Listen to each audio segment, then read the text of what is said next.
Para falar mais aí sobre esse imbróglio do IOF, eu converso agora com o ex-ministro da Fazenda, o Mailson da Nóbrega. Muito bom dia para o senhor, ministro. Muito obrigada pelo seu tempo, por estar aqui conosco para falar de um tema tão importante. Bom dia. Bom dia, Débora. Muito obrigado pelo convite. Ministro, bom, antes de mais nada, eu queria uma avaliação do senhor quanto à questão da insistência do governo em manter esse aumento do IOF, mesmo diante de sinais claros, né, de resistência que a gente teve no Congresso, e agora isso ser judicializado, e nessa audiência de conciliação, nem Congresso nem Executivo cederam as partes. Essa estratégia nesse momento é justificável, né, e essa briga de braço entre os poderes para um tema como esse, na sua visão? Olha, Débora, se você pensar nos danos que o IOF causa à economia brasileira, sobretudo na área do crédito, câmbio e de seguros, né, não é uma boa estratégia, mas é a disponível. Ou seja, o governo precisa dessa arrecadação. E por que razão? Porque não tem como cortar gastos na dimensão necessária e de maneira permanente. Esse é um debate inglório no Brasil, porque, por mais que especialistas digam que a rigidez orçamentária do Brasil, que é inédita no mundo, não abre espaço para cortes permanentes de gasto, as pessoas continuam pedindo isso. Né? Os jornalistas, os economistas, os advogados, os engenheiros, os empresários, e assim por diante. Né? Na verdade, para cortar gastos, nós temos que agir no sentido de oferecer para o sistema orçamentário brasileiro a flexibilidade de que ele carece. Né? Por exemplo, antes da Constituição de 88, 37% dos gastos federais primários eram obrigatórios. Agora, são 96%. Ou seja, sobram 4% para exercitar políticas públicas fundamentais para o desenvolvimento do país e para a redução da desigualdade e da pobreza. Isso é impossível. Né? E cada vez mais esse número está diminuindo. Segundo estudos recentes de consultores do Senado, corroborado pela ministra do Planejamento, em 2027, 100% do espaço fiscal serão ocupados por gastos obrigatórios. E o que é que isso vai acontecer? Isso vai gerar um colapso em algum momento.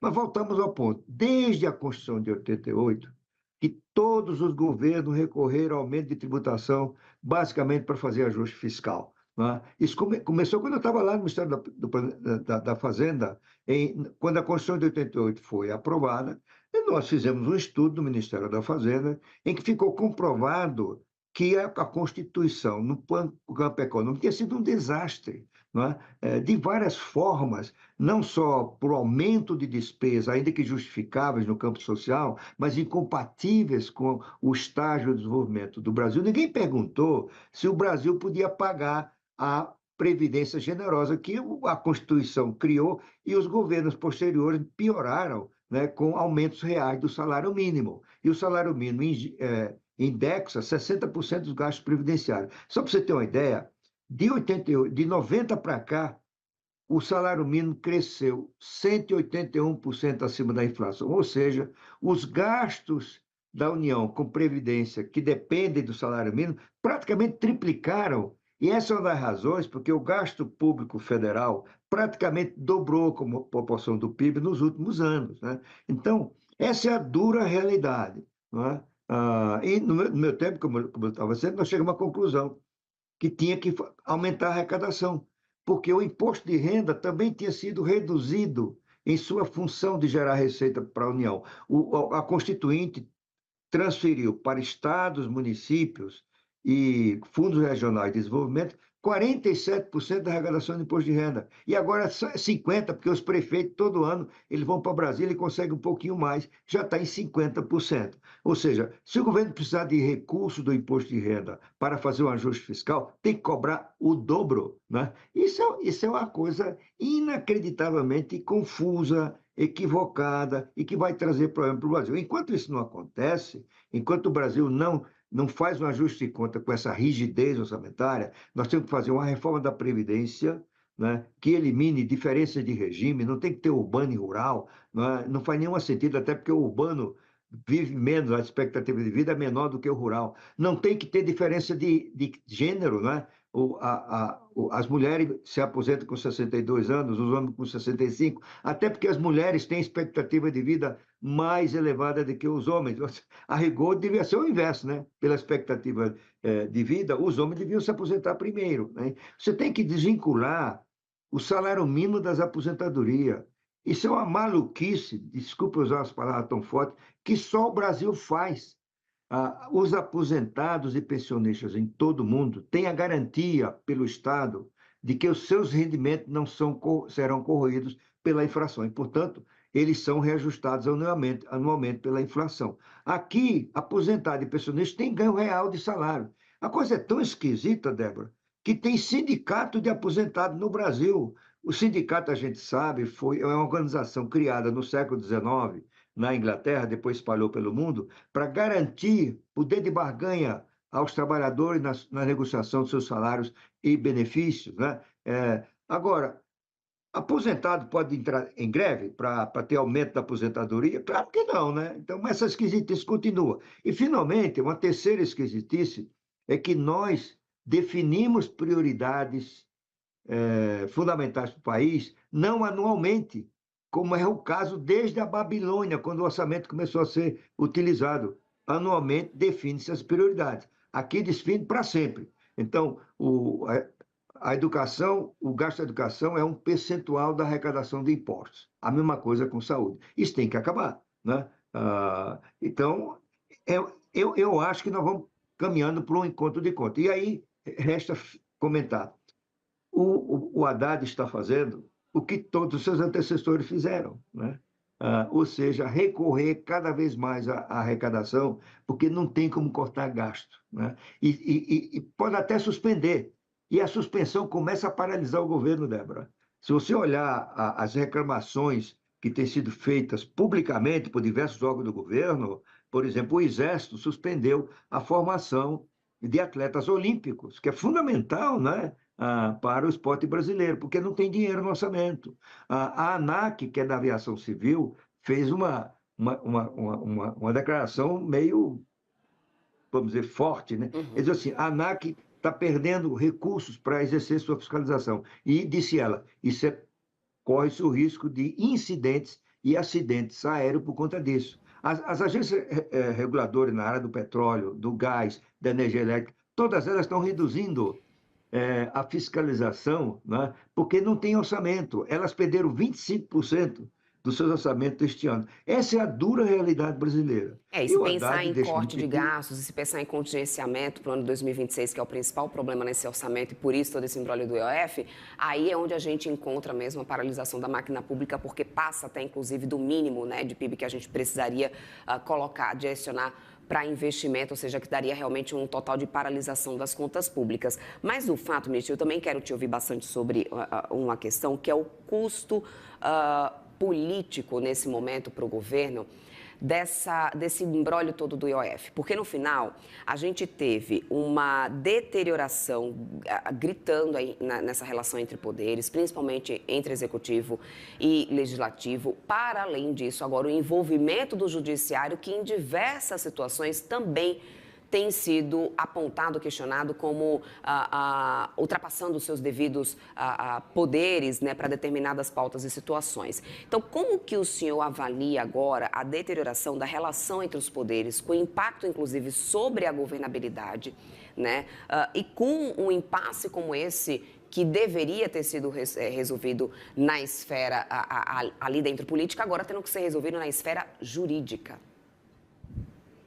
Olha, Débora, eu não sou tão pessimista quanto o pessoa que vocês entrevistaram, né, que tem uma coisa muito grave, né, desse relacionamento, né? O que tem, na verdade, é que o Congresso assumiu uma posição que não deveria ser dele, né, de ser uma fonte básica de transferência de recursos para estados e municípios, que são as emendas parlamentares, né? As emendas parlamentares em todo o mundo, elas são coisas excepcionais.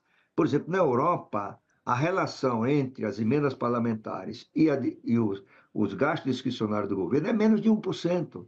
Aqui no Brasil é 25%, e vai ser 27% este ano. Isso tem que ser discutido. Agora, outro fato é que a sociedade começou a se cansar, isso é bom que aconteça, né? Parece a história de todos os governos, indistintamente, recorrerem a aumento de receita para fazer ajuste fiscal, basicamente. Não é? E quando faz o contrário, cria problema no funcionamento do Estado. Né? Então, eu acho que isso gerará uma pressão crescente para que se discuta o que tem que discutir, ou seja, devolver ao país a capacidade de gestão competente e adequada do orçamento. E o orçamento, Débora, é a principal lei de um país. E esse orçamento está sendo usado para barganha política com emendas parlamentares e para gastos obrigatórios que não são o razoáveis, tá certo? O seu nível para um país que precisa exercitar certas políticas públicas fundamentais para o desenvolvimento. Isso tem que ser discutido. Eu defendo, inclusive, a extinção do IOF. O IOF é uma excrescência, né? Porque ele não obedece a nenhuma das bases fundamentais de tributação, que são a renda, o patrimônio a renda, patrimônio e o consumo. Né? Aqui você tem sobre tributação financeira. Pois é, mas eu quero pegar até o gancho nisso, nesse teu ponto de vista, né, de defender, inclusive, a extinção do IOF, porque na prática, se a gente tivesse ali o decreto sendo validado, né, do Executivo, a gente teria um aumento importantíssimo, né, desse imposto sobre operações, inclusive sobre operações que antes não eram vistas ou interpretadas na nossa lei como uma operação de crédito, como a história do risco sacado. Então, o fato é que esse aumento do IOF afeta significativamente, diretamente, o crédito no Brasil. Como que o senhor enxerga o impacto dessa elevação? De que maneira, no seu ponto de vista, isso deve ser considerado diante de um cenário que a gente tem uma economia gerada, ou seja, movimentada, em sua maioria, por pequenos e médios produtores que são muito dependentes do crédito, né? O que a gente poderia ver de efeito econômico somente com a execução de um IOF mais alto aqui no país? Olha, Débora, o efeito econômico é muito ruim para a economia, né? E ao contrário do que disse o ministro Haddad, né, que é tributar a turma do andar de cima, não é, né? Pessoas de baixa renda hoje têm acesso ao crédito e vão ter um aumento do custo dos empréstimos que eles tomam no mercado financeiro. E, novamente, a solução para isso é encarar um dever de casa que o Brasil está adiando há quase 40 anos. Ou seja, situar o orçamento público em níveis razoáveis, sem essa rigidez inédita no planeta, né? Que começa a criar problemas visíveis para o Brasil. E é bom que a sociedade, como eu disse aqui, comece a reagir a esse processo, que obrigará o governo a pensar numa sua saída definitiva. Né? E tem outra coisa que a experiência mostra, né? Eu vi isso nos meus 50 anos atrás, que comecei a trabalhar no governo, né? Toda vez que você tem um tributo fácil de arrecadar, como é o IOF, sonegação zero, arrecadação pelo sistema financeiro, é a ele que o governo recorre. Não é?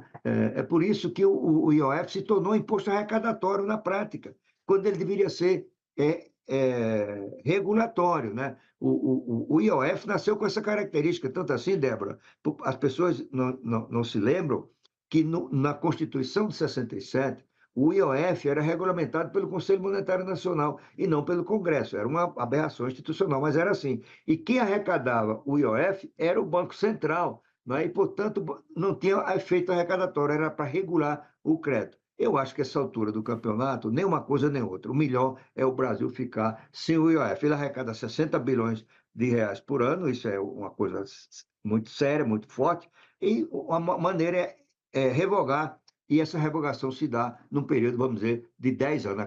A cada ano, o governo perde 6 bilhões. Isso vai melhorar o funcionamento da economia, vai tirar um peso das atividades econômicas, vai melhorar a competitividade das exportações do Brasil com a eliminação de uma das partes do chamado custo fiscal das atividades econômicas, particularmente das exportações no Brasil.